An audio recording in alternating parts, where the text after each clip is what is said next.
Hello everyone, I hope आप लोग अच्छे हो। Let's start the question. This is the first question in the series of circular motion dynamics.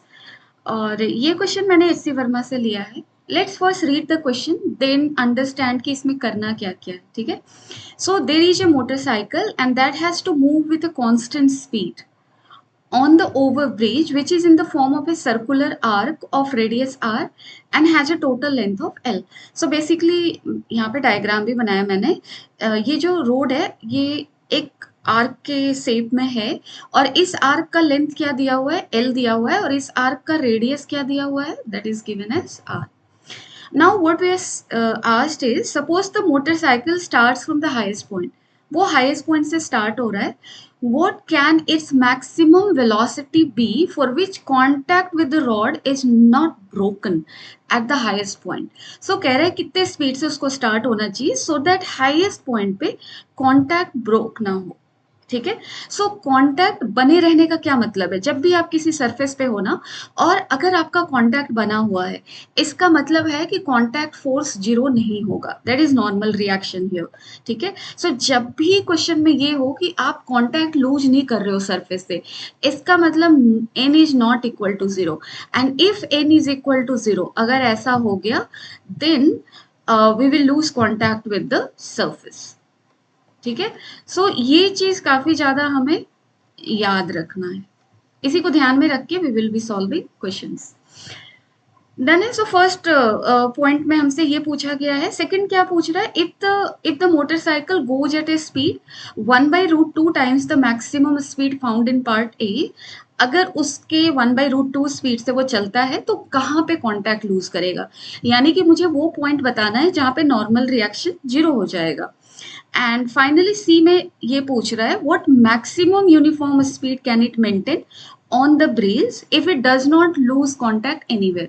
So maximum speed वो कितना maintain कर सकता है सच दैट वो रोड के कोई भी पोजीशन पे अपना कॉन्टैक्ट लूज नहीं करेगा। ठीक है, इस क्वेश्चन में एक चीज इंपॉर्टेंट है, फ्रिक्शन का कहीं भी मेंशन नहीं है, so we don't need to use friction. ठीक है, चलो now let's focus on the first part.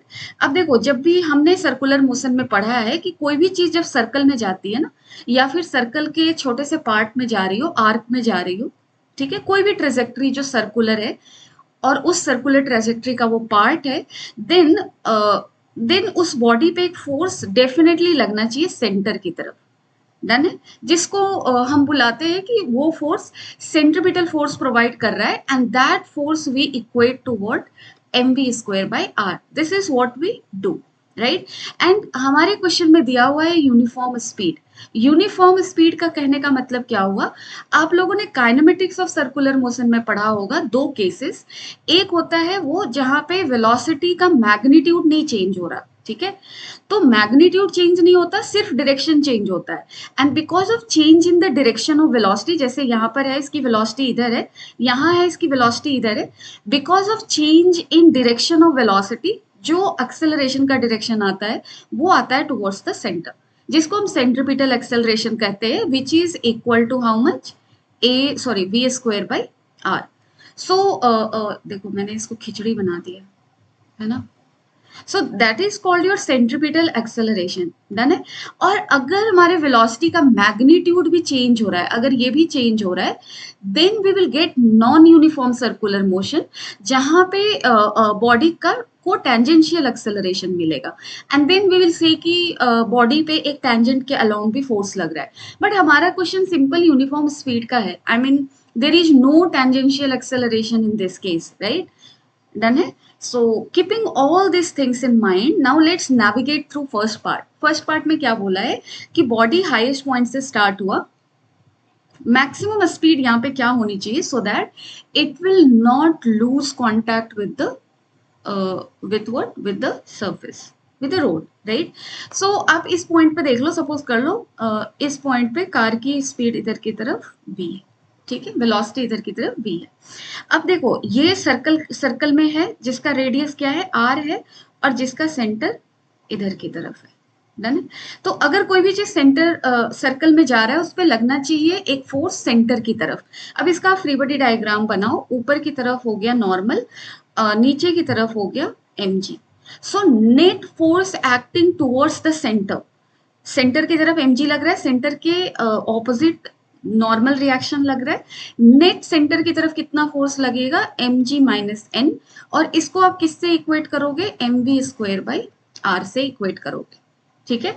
And for a body not to lose contact, आप यहाँ पे लिखो for a body not to lose contact, अगर ये कॉन्टैक्ट लूज नहीं करता है तो क्या क्या कंडीशन होना चाहिए, N should be greater than zero और just less than, just equal to zero, है ना। मैक्सिमम वेलोसिटी के लिए जस्ट इक्वल टू का केस लेकर चलते। अब यहाँ पे देखो एन का वैल्यू आप क्या पुट कर सकते हो, M G minus M V square by R greater than equal to zero, क्योंकि फर्स्ट इक्वेशन से हमारा नॉर्मल रिएक्शन क्या आएगा, this one. So M G is greater than equal to M V square by R, ठीक है। अब देखो अगर मैं इसको ऑपोजिट करके लिखूं, ऐसे लिखूं, M V square by R is less than equal to M G, ऐसा लिख सकते हैं ना सेम इस स्टेटमेंट को, राइट। एम एम आप कैंसिल कर दो, वी स्क्वायर क्या लिखोगे, less than equal to R ji. So velocity less than equal to root under R G आ रहा है, यानी कि वेलोसिटी का मैक्सिमम वैल्यू कितना हो सकता है, रूट अंडर आर जी, उससे वो छोटा ही जाएगा, है ना। सो मैक्सिमम वेलोसिटी का वैल्यू आप अफोर्ड कर सकते हो रूट अंडर आर जी, जहां पे टेंडेंसी है कॉन्टैक्ट जस्ट लूज करने की, सो मे बी उसको वो सेफली नेविगेट कर ले, ठीक है। So for maximum velocity normal को हम जस्ट जीरो करके चेक कर लेते हैं, ठीक है। सो फर्स्ट केस में क्या पूछा था, what can its maximum velocity be for which contact with road is not broken at the highest point, that we have got root under R G. Second case में हमसे क्या पूछ रहा है, ए का आंसर हमें मिल गया root under rg. Now let's focus on the b part. Where will it lose contact with the road if a speed is 1 by root 2 times the maximum found in part a, ठीक है। अब देखो हमने speed को कर दिया कम, speed को कम करोगे ना तो जैसे तुमने अगर बाइक चलाई है, साइकिल चलाया है, तो तुम्हें पता है कि अगर टर्न सर्कुलर है तो वहां पे अगर थोड़ा बहुत हाई स्पीड में जा रहे हो तो स्कीड करने का चांस होता है, ठीक है। सो स्पीड कम है मीन्स तुम्हारा chance of skidding is less.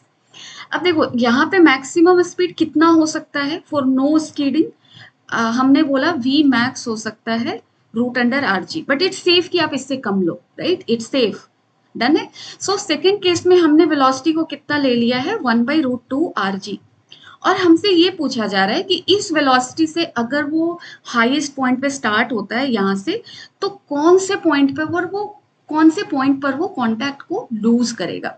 So let's talk about it. Suppose कर लो यहाँ पे लूज करता है, कुछ भी मानना पड़ेगा हमें।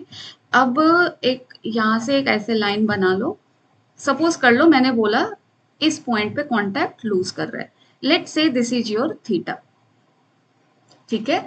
अब यहाँ पे आप क्वेश्चन को सॉल्व करो। सो यहाँ पे गाड़ी को मैंने यहाँ पे बना दिया, ठीक है। अब आप एक काम करो, यहाँ पे एबीडी लिखो, इसका एबीडी क्या लिखोगे, normal reaction always perpendicular to the surface, और सर्कुलर ट्रैक पे परपेंडिकुलर क्या होता है, नॉर्मल क्या होता है, normal passes through the center. So ये भी सेंटर से पास करता हुआ नॉर्मल रिएक्शन इधर लगेगा और एमजी कुछ इधर जाएगा, है ना। सो ये वाला एंगल भी होगा थीटा। mg का एक कंपोनेंट तुम्हें किधर दिख रहा है, इधर की तरफ दिख रहा है, ठीक है, इधर की तरफ दिख रहा है। सो that is your what, mg cos theta, right. So centre की तरफ नेट फोर्स कितना जा रहा है, सेंटर की तरफ नेट फोर्स जा रहा है mg cos theta, mg cos theta minus normal, and this should be equal to what, this should be mv square by R, ठीक है। अब देखो हमने वेलोसिटी को कितना लिया, मैं बोल रही हूँ कि थीटा पे वो कांटेक्ट को लूज कर सकता है, यहाँ पे ये कांटेक्ट को लूज कर सकता है, इसका मतलब क्या है, यहाँ पे नॉर्मल रिएक्शन जीरो हो सकता है, ठीक है। सो नॉर्मल रिएक्शन को जीरो करके we will be solving this. So M G cos theta, N को आप कर दो जीरो क्योंकि कांटेक्ट लूज करने का सिचुएशन आ चुका है, and mass by R, velocity कितना था, 1 by root 2 R ji, so 1 by 2 R g. अब आप ये लिखो, ये कट गया, ये कटा, और जी भी कट रहा है क्या, जी भी कट गया। सो कॉस थीटा तुम्हारा कितना मिल रहा है, कॉस थीटा मिल रहा है हाफ। कॉस थीटा हाफ का मतलब क्या हो गया, थीटा कितना हो गया तुम्हारा, pi by 3, that is 60 degree.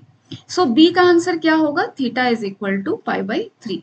Now let's focus on the third part. Third part में क्या कह रहा है, what maximum uniform speed can it maintain on the bridge if it does not lose contact anywhere on the bridge. जैसे यहाँ पे अगर हमने यहाँ पे अगर हमने वेलोसिटी लिया रूट अंडर rg/2 √2, है ना, यही था ना, 1/√अंडर यही वेलोसिटी लिया था ना हमने, यस. सो जब हमने ये लिया तो हमें क्या दिखा, हमें अभी अभी ये दिखा कि 60 डिग्री पे वो कांटेक्ट को लूज कर दिया. लेकिन थर्ड केस में ये पूछ रहा है कि यहाँ पे वो कितने वेलोसिटी से चले कि कहीं भी कांटेक्ट लूज ना करे. अब देखो इस क्वेश्चन को ना हमें अच्छे से समझना चाहिए कि कांटेक्ट लूज करने का सिचुएशन क्यों हो रहा है. जैसे आप देखो यहाँ पे जब कार है, तब जब आपने फ्री बॉडी डायग्राम बनाया तो कुछ ऐसा बनाया, mg और नॉर्मल रिएक्शन n. सो यहाँ पे जो सेंटर की तरफ नेट फोर्स लग रहा है mg माइनस n लग रहा है, और ये है तुम्हारा mv²/r. अब आप देखो यहाँ आप पहुंच गए, यहाँ आप पहुंचे. जब आप यहाँ पहुंच रहे हो तो ये mg में क्या आ जा रहा है, mg cos थीटा. सो धीरे धीरे mg घट रहा है, डन. और mg cos थीटा से आप n डैश समथिंग को माइनस कर रहे हो, ठीक है. सो कहीं ना कहीं सेंटर की तरफ जो फोर्स लग रहा था ना mg, उसका कंपोनेंट धीरे धीरे सेंटर की तरफ लग रहा है, और थीटा का वैल्यू धीरे धीरे बढ़ता जा रहा है. और थीटा बढ़ता है तो क्या होता है, तुम्हारा कॉस का वैल्यू घटता जाता है. सो कहीं ना कहीं जो सेंटर की तरफ फोर्स लग रहा है ना, वो वैल्यू घट रही है, डन है. सो सेंट्रीपिटल फोर्स वैल्यू घट रही है, और उस केस में हमारा क्या होगा, स्किडिंग का चांस बढ़ता जाएगा, डन है. और इसलिए हम ये देख रहे हैं कि टॉप पॉइंट पे चांस सबसे कम है स्किड करने का. उसके बाद जैसे जैसे वो नीचे की तरफ आता जाएगा स्किडिंग चांस बढ़ता जाएगा. सबसे ज्यादा चांस कहाँ पे होगा कॉन्टैक्ट लूज करने का, इस पॉइंट पे, क्योंकि इस पॉइंट पे थीटा का वैल्यू क्या होगा, सबसे ज्यादा होगा. सो आप यहाँ पे डाल दो ये थीटा, और ये कर दो ऐसा. सपोज कर लो यहाँ पे ये स्टार्ट हुआ सम v स्पीड से, such that it is not losing contact anywhere. Anywhere का मतलब बीच में कहीं कॉन्टैक्ट लूज नहीं किया. यहां पर आकर जस्ट लूजिंग द कॉन्टैक्ट वाला सिचुएशन डालकर आप बी मैक्स को निकाल सकते हो, ठीक है. सो यहाँ पे आप आ जाओ और इस सिचुएशन पे फ्री बॉडी डायग्राम बनाओ. तो क्या लिखोगे, ये हो गया आपका mg, ठीक है. और इधर की तरफ फोर्स क्या लगेगा, ये भी हो गया theta, and this is your mg cos theta. ये कितना हुआ तुम्हारा नॉर्मल रिएक्शन n, और आप क्या लिखोगे, mg cos theta minus n is equal to mv²/r. यहां से जो v का वैल्यू आएगा that will be our answer. n को 0 कर दो v मैक्स निकालने के लिए. So mg cos theta is equal to mv²/r. m को आप कैंसिल कर दो. v का वैल्यू क्या आ रहा है, v का वैल्यू आ रहा है √rg cos theta. Now the question is what is this theta. Theta we don't know, but हमारे पास एक क्लू दिया हुआ था क्वेश्चन में, और क्लू ये था कि इस पूरे आर्क का लेंथ क्या दिया हुआ है, पूरे आर्क का लेंथ है l, और इसका रेडियस क्या है r. अब आप देखो पूरे सर्किल का लेंथ क्या होता है 2πr, है ना, और उसका रेडियस अगर r है तो सो पूरा सर्कल सेंटर पे कितना एंगल बनाता है, total length divided by radius that is 2π. So यहाँ पे अगर मुझे ये एंगल निकालना है, ये एंगल, तो यहाँ से यहाँ तक का आर्क का लेंथ क्या लिखोगे, l/2, right. And angle will be how much, l/2 divided by r. So this is l/2r, ठीक है. So this is going to be your l/2r. अब यहाँ पे आप पुट कर दो rg cos l/2r. This is going to be your answer. So चलो अब हम आंसर को एक जगह इकट्ठा करते. सी का आंसर क्या आया, √rg cos theta, cos theta का value l/2. So I hope you have understood. इसका हाईलाइट यही है कि जहां भी तुम्हें वो वेलोसिटी निकालनी है, मैक्सिमम वेलोसिटी निकालनी है जिसके लिए कहीं पे भी कांटेक्ट लूज नहीं होगा, मींस तुम्हें नॉर्मल रिएक्शन को जीरो करके देखना है, ठीक है. सो सर्कुलर मोशन में मेन चीज ये है कि जब भी आप mv²/r से किसी भी फोर्स को इक्वेट कर रहे हो, वो फोर्स है net force acting towards the centre. And second thing, जहां कहीं भी कांटेक्ट लूज हो रहा है उसको हम क्या बुलाते हैं, वहां पे नॉर्मल रिएक्शन को हम जस्ट जीरो कर देख सकते हैं फॉर कैलकुलेटिंग v max, ठीक है. आई hope you have understood. Even if not, you can let me know in the comment section. Thank you.